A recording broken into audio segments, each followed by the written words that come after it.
Good day everyone! I am here today to interview a teacher who handles elementary here in Angka Elementary School, and let's find out what her answers would be to my questions.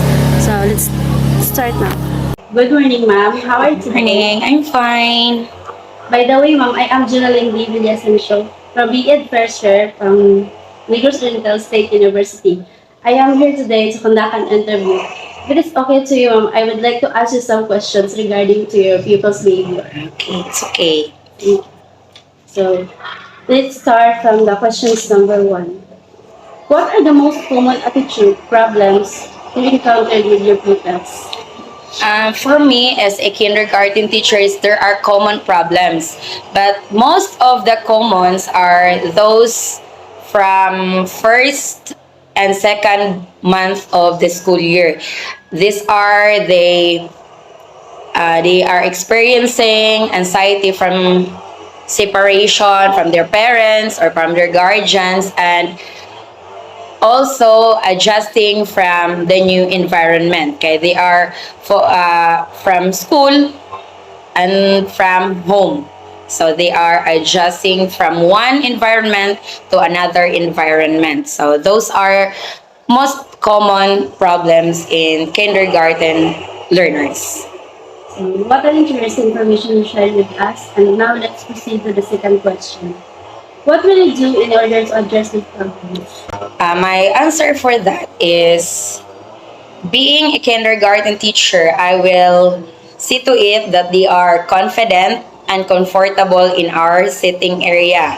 And by that, I will give them praises, rewards, and always making them feel safe and comfortable. And in our classroom, it should be a child-friendly environment, and the discipline should always be in a positive discipline, and always encouraging them whether they are right or they are wrong, and making them remember that there is always a room for improvement, and there should be a fair and just in the classroom setting.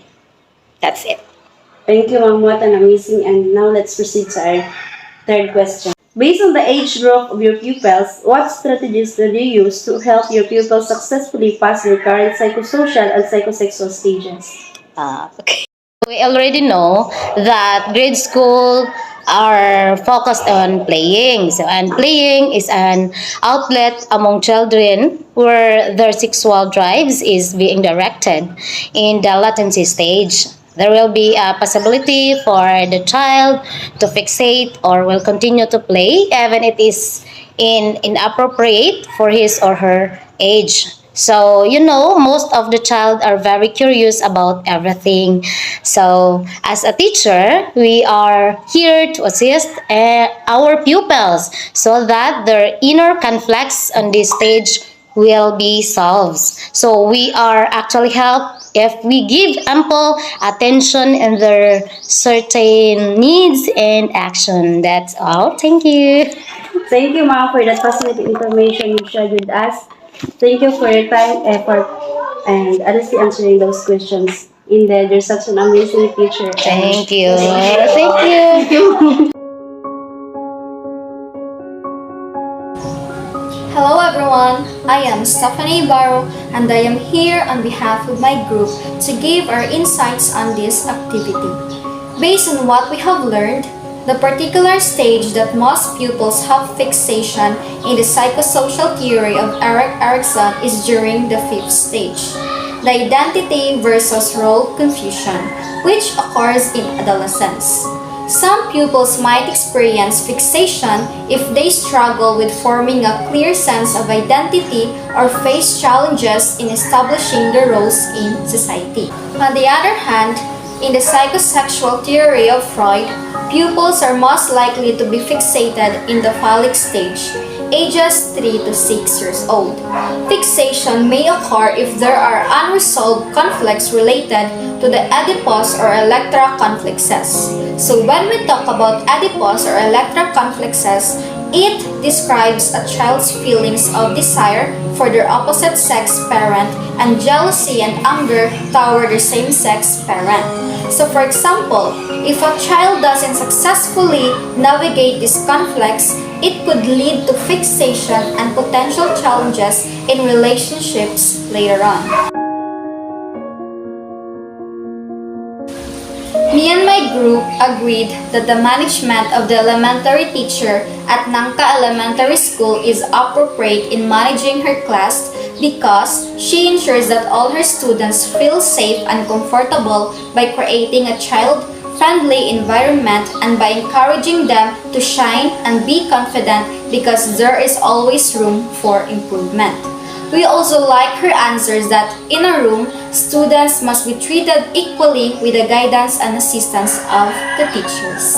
Hello everyone, good morning. I am Laura Genavante. Today I'm going to interview one of the teachers of Visayas National High School, and she will be answering some of the questions which I have prepared for her.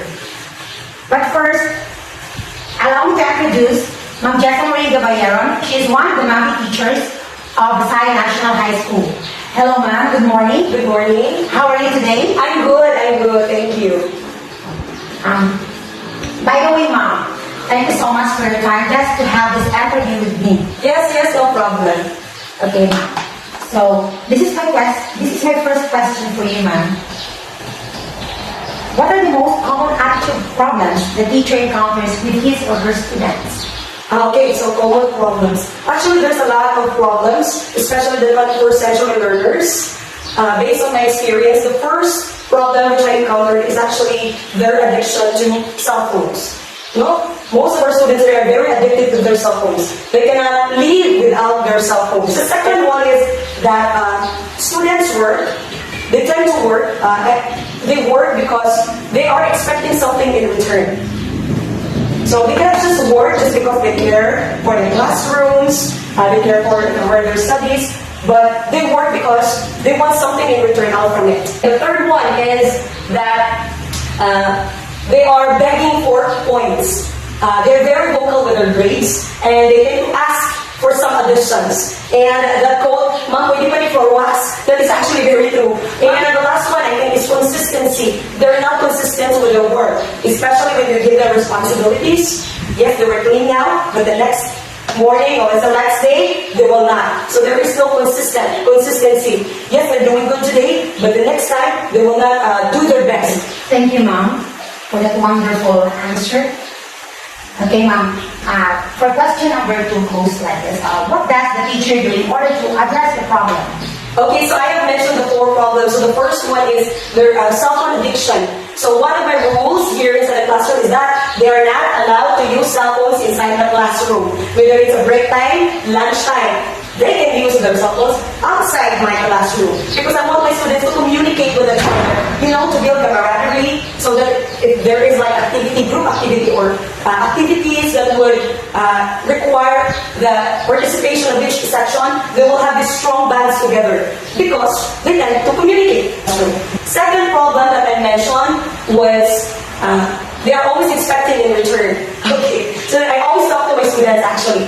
Okay, so that, like for example, if you have given responsibilities, you have to do it with love. Like you have to clean. Like for example, you have to clean the classroom because you care for a classroom. And aside from that, they will be the one using the classroom. So I don't want them to think na maliit yung okay, para na ko conduct award, para na ko additional points. Dapat, the mentality should be, prangka job, ako sila. We should be, malimpyo ko because this is my classroom, I love my classroom, bilang ko limpyo ang palibot sa akong palibot diri. And kami ang gagamit sa classroom. So it's like our second. The third one is they beg for grades, right? And mentioned that they always beg for the grades. So sometimes as teachers, we need to be formed sa grades niya ang ihatag sa ila. So like for example, if your grade is like this, knowing the fact that we already added something to it, which is actually that good siya ang ihatag sa ila, so that encourage po sila, but still they want for more. Sometimes we need to be firm with our decisions like, maula dyan siya. I've already added. So as teachers or future teachers, especially kamo mga future teachers, you have kinahanglan na amoy record sa kanilang performance. Aron na i-estudyante ng reklamo, then you can show them their performance. So this is what you got. I already added something, which is the conjugayo. So I think that's it. So if you want bigger grades, well then you do more next time. So the fourth one I mentioned was consistency. This one, most of the students failed with being consistent with regards to their responsibilities inside the classroom and as a student. If you, teacher, would accept that, well then they will stick to that. Like, okay lang mas mawala ka rin lang. So sometimes it's very important for you to talk. Kaya kahulin mo sila ba?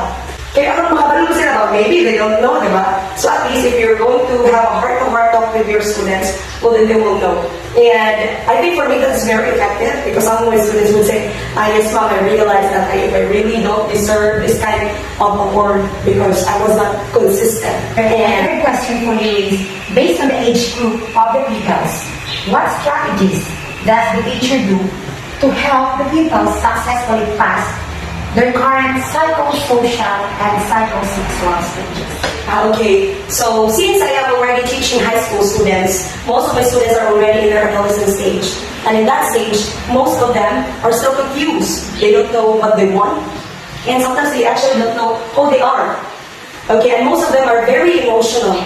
So sometimes if they have problems, they always think that it's the end of the world. Me, as a teacher, I think it's very important if you will communicate with your students. Open communication, heart-to-heart talk. Because if your students will feel that, okay, I can share something to my teacher and I know she will listen to me, they tend to open up with their problems to you. So at least you as a teacher, you will know what their problems and that you can adjust. Another thing is that inside the classroom, you should always instill respect. Because your students are different in many ways. Some of your students are, they would say the term gays like that. You also have the students like that. I always tell my students to instill respect. And every time I bully inside the classroom or they tend to bully their classmates because of their identity, you have to stop them and you have to talk to them para hindi siya magpadayon. So another thing is that you are going to give them activities where they can choose. Because varied activities ba, where they are free to choose what kind of activity they want to be in with. Ayan siya. And exposure. Alright? So I want my students to be exposed to many things, activities inside the classroom, so that they will know what they want. And I think it's also very important for teachers like us to ask them if what they want in the future, why are they doing this, who inspired us to do this and to do that. I think it's also not good if we're going to be harsh with our students because if that's the case, they will keep everything within them. They will not share the emotions that they have. Diba? I think it's also, it feels really good when your students get open. Because they know that I will listen to their problems. I want them not to focus with their gadgets. I want them to talk, to have communication with their classmates in that way. They'll be able to improve their social skills with everyone. Again, thank you so much, ma'am, for answering all my questions. And we learned a lot from you today. And as a future teacher, I know that I think it's going to be a challenge, especially the 21st century learners. Yes, correct. They're totally different. These learners are totally different from before. But always remember that these learners are the reason why we are here. So despite of everything, we need to help them and of course we need to love them. Because that is our goal as teachers. We need to help them. Actually, ma'am, I'm actually expecting worse, but now at least I already have the idea on how to deal with the students. Thank you so much, ma'am. You're very welcome. Thank you. Again, based on what we have learned from the different theories, the fixation stage of the students in Erik Erikson's psychosocial theory is during the fifth stage, identity versus role confusion. While in Freud's psychosexual theory, students are fixated during the phallic stage. Me and my group also agreed to the management strategies of the teacher at Basay High School when it comes to her class because she surely ensures that all her students are productive and united when it comes to group activities. She allows them to communicate verbally rather than using gadgets all day, which amazes us because as 21st century learners, we also encounter this type of problem, the addiction of using gadgets in class. In addition to that, she also makes her students independent, content, consistent, and responsible when it comes to taking care of their classroom as well as aiming for good grades. She also keeps records of her class performance so that she can trace those students who need complete assistance. Moreover, she ensures an inclusive classroom where everyone's diversity is respected and treated properly.